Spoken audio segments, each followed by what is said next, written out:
and all the reasons that people should have voted for Brexit a few days ago. All of that has now been decided. Britain has voted not for Brexit, no. What Britain has voted for, what the British people have voted for, is what we were fighting for back those years ago at that meeting that was organised by Janusz Korwin-Mikke. When I was there with other British people and from people from other European countries, we weren't fighting for no friendship between Poles and British people. We weren't fighting for nothingness. We were fighting because we had a different vision of how our nations, how all modern nations should interact in the modern world. It was a vision that was different to what we see in the European Union. So when last week, was it last week? I can't remember. How long ago was it? 4 days ago, something like that. We voted for the same thing that we were working for all those years ago, a different vision of how our nations should be friends. There's a couple of things that I think I need to say. Because I don't really want to make a long speech. I wanted to just answer questions that you might have of one of the leading campaigners in the Brexit campaign. But there is something special between our nations. When my father was in the RAF in the war, and for him, Poles were something special. And you can understand that one of the first Poles that I met in real life was Janusz Korwin-Mikke. I kind of understood what he meant, you know. But yeah, there's all the good things that we remember from the Second World War, how we stood together. But there's also something left with British people, a sense of obligation. You know what I mean. There is that special friendship, and you will know that now there is, in some places, some even animosity between British people and Poles. What a tragedy that is, and how only an organisation with the capacity for failure could ever, within a few short years, change what was a special bond between two nations into something that's on the point of falling out. It was a resistance against that change that British people really voted last week. So now what are we left with? We're left in a situation where we have to build a future. The referendum happened last week. The past ended last week. What we now have to do is build a future that's the kind of friendship that we were working for all those years ago, at the meeting I talked about with Janusz Korwin-Mikke. That's what we've got to do. And I say we, because this is an international thing. It's what happens now between Britain and Poland, between Britain and France, between Britain and Estonia. We've got to build that future. And that is not just a matter of British voices, it's a matter of Polish voices here in Britain. It's a friendship between our nations we've got to build. And you've got to be part of it. You've got to do some of the work. That's all I've got to ask of you. If there's any questions about specifics or boring bits about the campaign. I've got a question here, I believe. Do you accept the blue card? No, it's a joke. I've got a question. The joke was, do you accept the blue card? Blue card? Well, in EU Parliament they say, do you accept the blue card? It was a joke. No, I'm definitely going in the European Parliament. Well, anyway, okay, so my name is Witold, and I've got a question about a maybe a slightly bigger picture. Before the actual referendum, I was kind of hesitating, because for me, one thing is the actual people's opinion, whether they want to vote leave or vote stay, and is it based on some kind of nationalism or racism or any economical reasons. And then there is what the actual government and officials will do. Now, my humble feeling about the past referendum, the previous one, about the Scotland, was that it was actually fixed, because should Scotland left, it would have left with territorial waters on the North Sea with the oil, so it's more than obvious to me that it must have been fixed, because otherwise London would have lost the oil.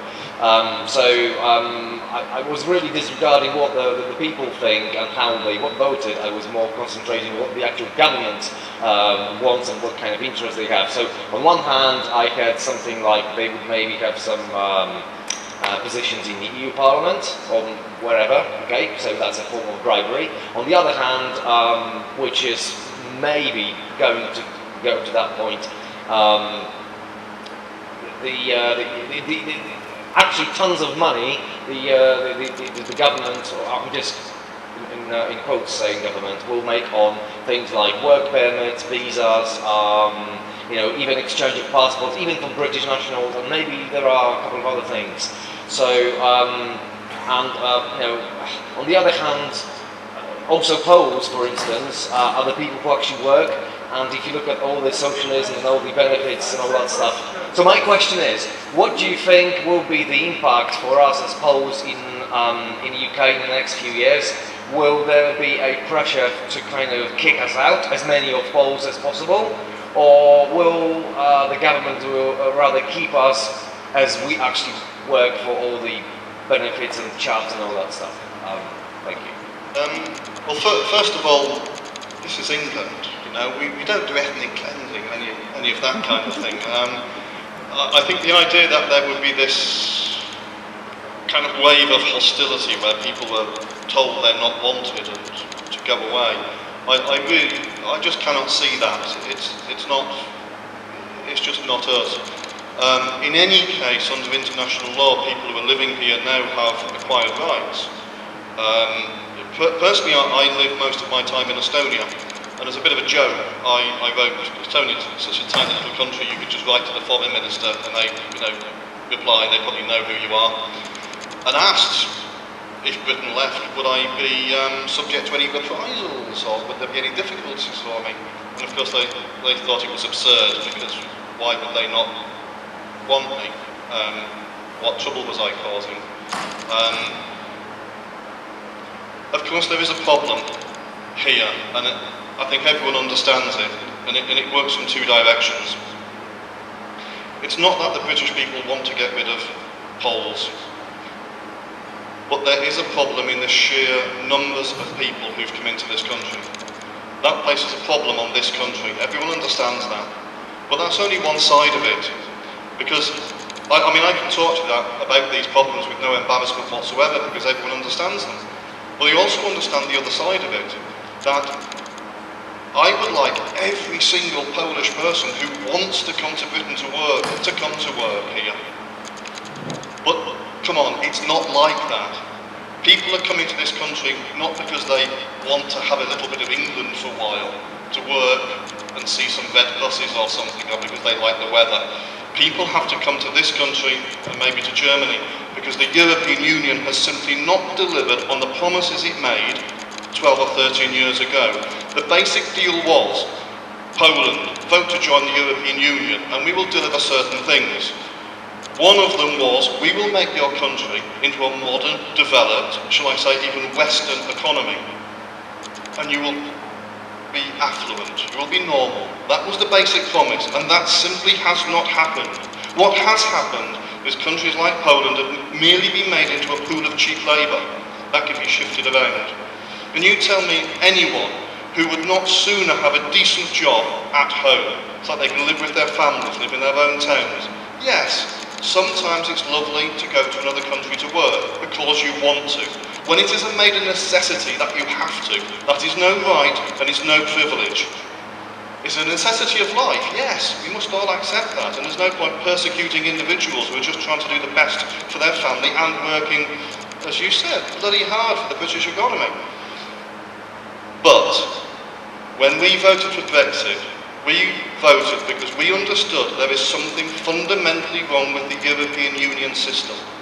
And you can call it nationalism if you want, but I'm Now, I'm saying that governments in places like Poland and Estonia should be able, they should be free as a fundamental right of any nation to govern for the benefit of their own citizens, to make an economic policy that's good for Poland and only Poland, good for Estonia and the people who live in Estonia, with no other obligation than their own people. And that's what's wrong with the European Union, because it is not doing that. So, if that's any kind of answer, that's... Yeah, thank you. Since we voted to leave European Union, at least I did with it, my question is, do you think it's a good idea to obtain British passports? I'm not saying I'm going to need it now or maybe in 2 years' time, but maybe in 5 years' time. It's a good idea to obtain British passports for us, folks living here. Well, as a British patriot, I'd say it's always good to have a British passport.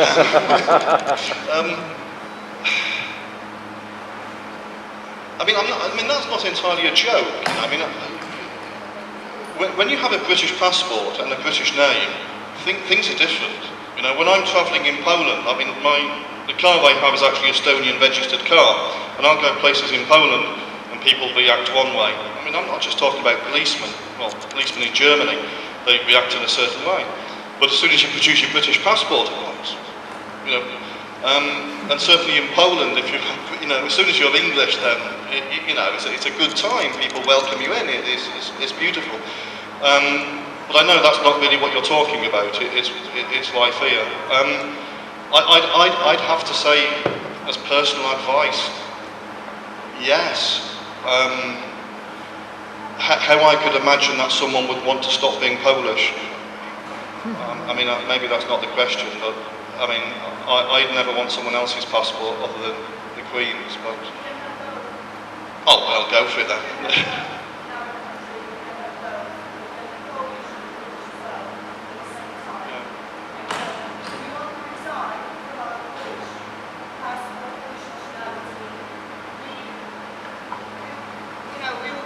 We will be protected. You know, for example, in Austria, if you want Austrian passport, you need to resign from another nationality. In our country, you can have two. So, for example, I can be Polish, I can go there to get my passport or get my ID. In the same time, I can get a British passport. You know, for example, my child now, we are applying for a British passport for her because she's here, but she's Polish as well because there is a law of blood. You understand? So we won't resign. I'm a patriot as well, and I would apply for a British passport, for example, just to keep myself safer in those times when we know what's going on. If you understand what I mean. Yes. But I will be a patriot for all my life, but I will have a choice. You understand? Yeah. Well, I mean, all I can offer is personal advice on this. It's difficult for me to say as a matter of any kind of, you know, desired policy or anything, but as personal advice, I'd have thought it would have been a good idea. Sorry. Right, I understand that you're British, and obviously for that very reason you may not be aware of certain laws that apply in Britain. I'm not making a joke or anything. All you guys need to do is to apply for British permanent residency. That's all. You don't actually have to apply for British passports. If you're patriotic enough, all you need to do is to download a form. I can't remember the actual web address, but all you need to do is to apply online, as in download it paper-wise. You have to actually download it and post it. It's called permanent residency. It costs you 65 quid.